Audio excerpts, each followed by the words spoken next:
everybody, and welcome to an Orchard Student Ministry small group. We are so glad that you guys are here.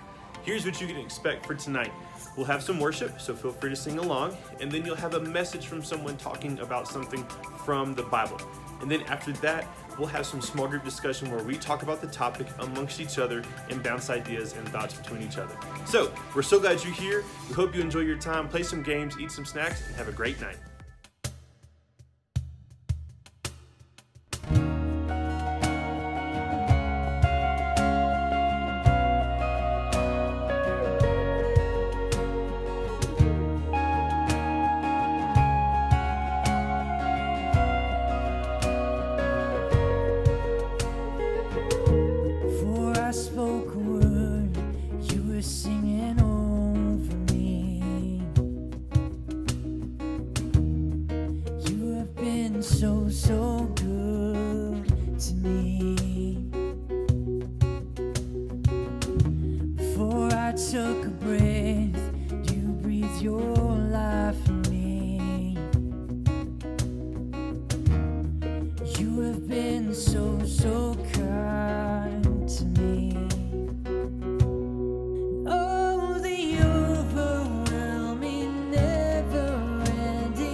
Family. What do you think about when you hear that word? For me, I think about growing up with my mom and my two younger brothers. My dad worked a lot, but our time together was awesome when we actually got it. And when my next youngest brother was little, suddenly all the music choices in the car had to be safe for the family. So it made it seem like I didn't really have a choice. I mean, basically my picks were no picks. And I quickly learned that when I was in the car, I needed to just keep my mouth shut. In fact, keeping my mouth shut, that was pretty much my role with my family. Just watch it all happen, observe, and don't rock the boat. Now maybe for you, family brings some good things to mind. Or maybe it's the exact opposite.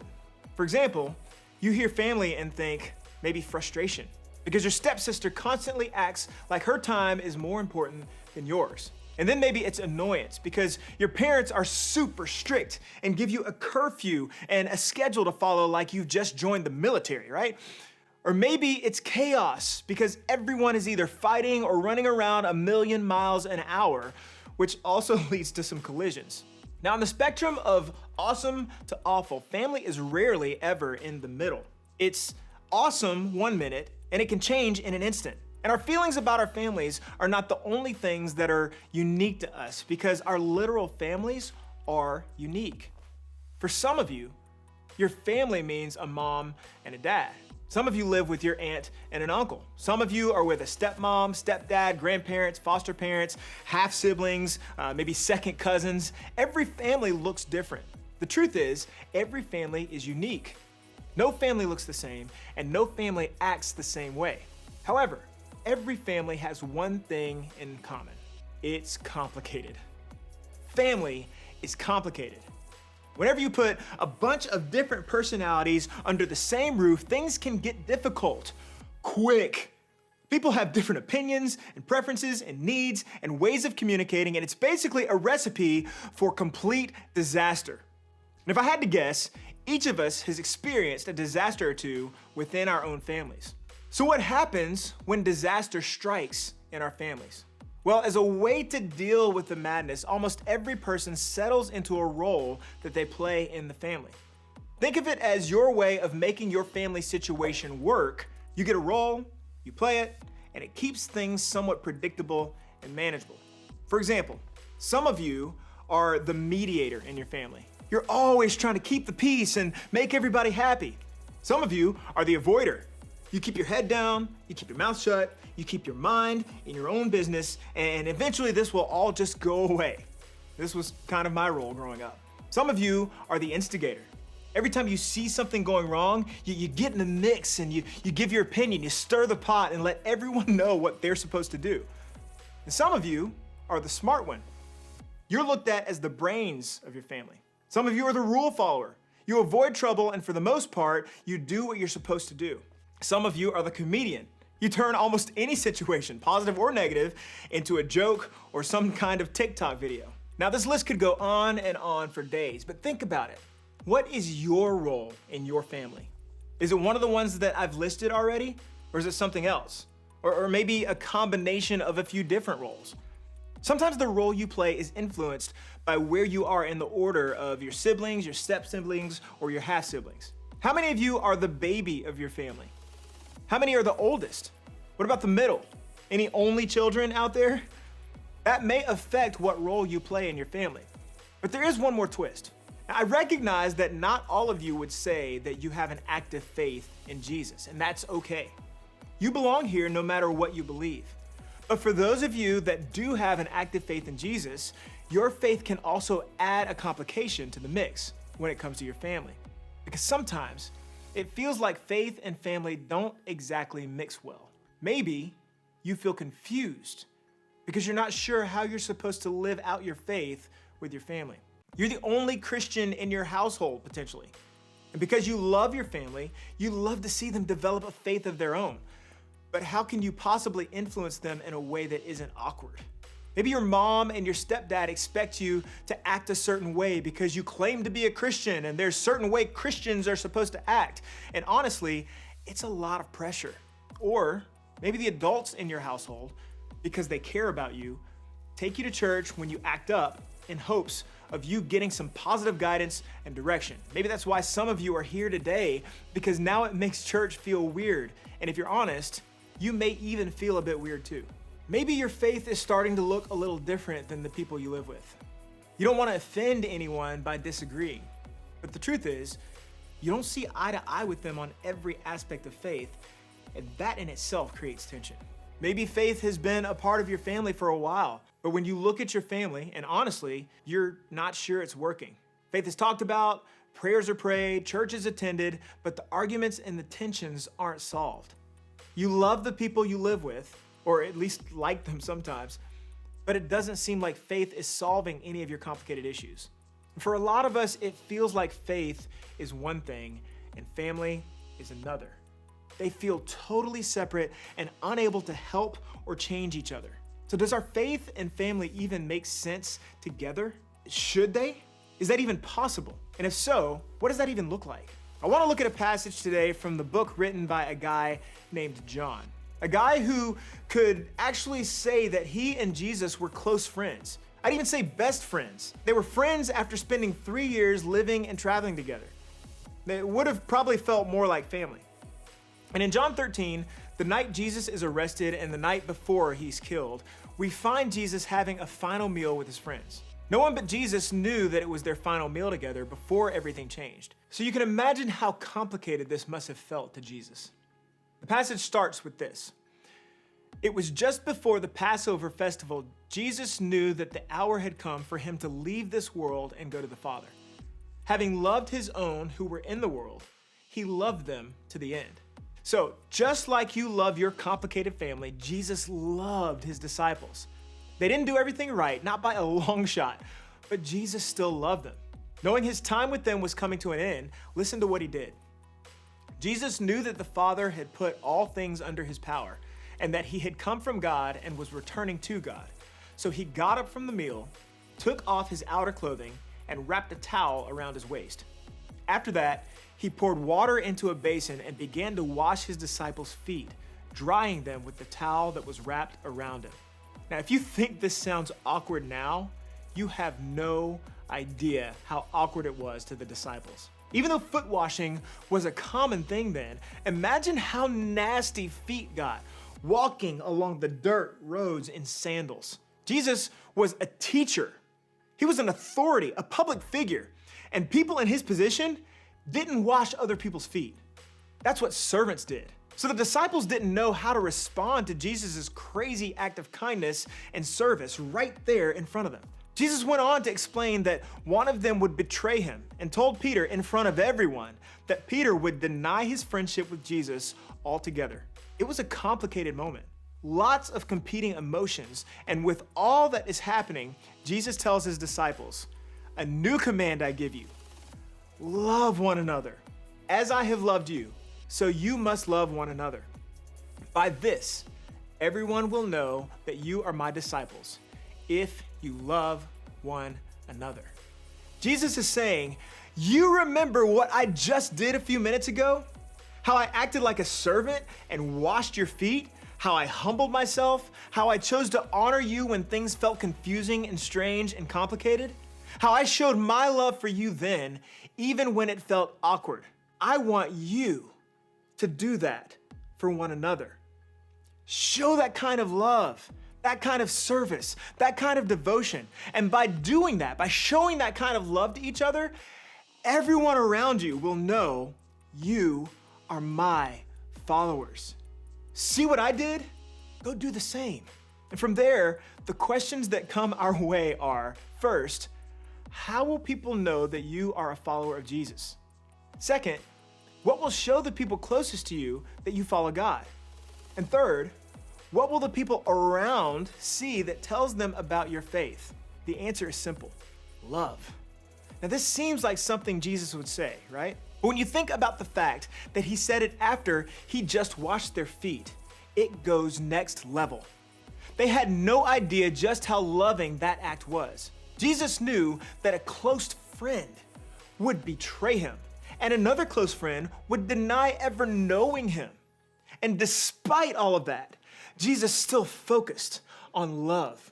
He gave us an incredible example of what we're supposed to do with the people who are closest to us. We are to love. Your friends, your teachers, strangers, and even your family will know your faith by the way you love. And in the middle of showing kindness that goes unappreciated and misunderstood, love. In the middle of a betrayal, love. In the middle of a denial, love. In the middle of unfairness, just love. Demonstrating love in difficulty changes you. It makes you more like Christ, and that should be the goal for every single one of us. God wants to use our family situation, the good and the bad, as something that grows our ability to love. Why? Because love is what matters most. So what does it look like to love in the middle of complicated family situations? The Apostle Paul would later write about love and tell us, love is patient. Love is kind. It does not envy. It does not boast. It is not proud. It does not dishonor others. It is not self-seeking. It is not easily angered. It keeps no record of wrongs.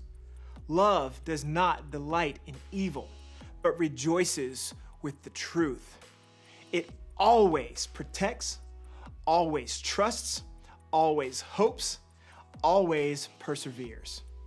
If we were to ask Jesus or Paul what faith would look like in our complicated families, I think this is what they'd say. Let your faith in Jesus move you to love the people you live with. Love with patience, love with kindness, love in a way that honors the people around you, love in a way that is slow to anger and doesn't keep a record of wrongs. In other words, if you want your faith to help your family, then show as much love as you can, because it never fails. Think of it this way. When it comes to your faith and your family, love matters most. Trying to love this way can seem overwhelming. So here's a good way to start. Which one of these applications of love stands out to you? Which one do you need to focus on bringing to your family now? Is it kindness? Is it being slow to anger? Maybe it's patience. These things don't make you a doormat. They allow you to be a demonstration for God. So pick one and ask God to give you the power to start demonstrating it with your family. It could mean that you start being more patient with your parents when they ask you to do something that you really don't want to do. It could mean being more kind to your siblings when they drive you nuts. It could mean not being arrogant when you think you're right or when you talk about what you believe. It could mean celebrating and affirming others when good things happen in their lives instead of being angry that those things didn't happen to you. It could mean not being rude to your stepmom or not being hot-tempered in your reactions with your dad. Even if you wouldn't call yourself a church person or a Jesus follower, being more kind and patient or being slow to anger will still absolutely help your family. If you're somebody who would say you have faith, love is the best way to demonstrate it. Jesus said it himself. Now, I realize this sounds nice to hear, but I know that it's not easy, especially within our complicated families. There's no way that I can address every complicated, unique family situation in one talk. But that's why it's important to have people in your life, a trusted adult or a group of friends at your church who can be there for you, a place you can talk about it and process it. And I know this may feel impossible, but just imagine if your family could actually be better than they are now. And imagine if your faith could actually grow because of your family. I believe it's possible. And I would love for you to talk to God and would encourage you to talk to those around you about it this week. Because when it comes to your family, your faith matters. And when it comes to your faith, your family matters. And when you combine the two, love matters most.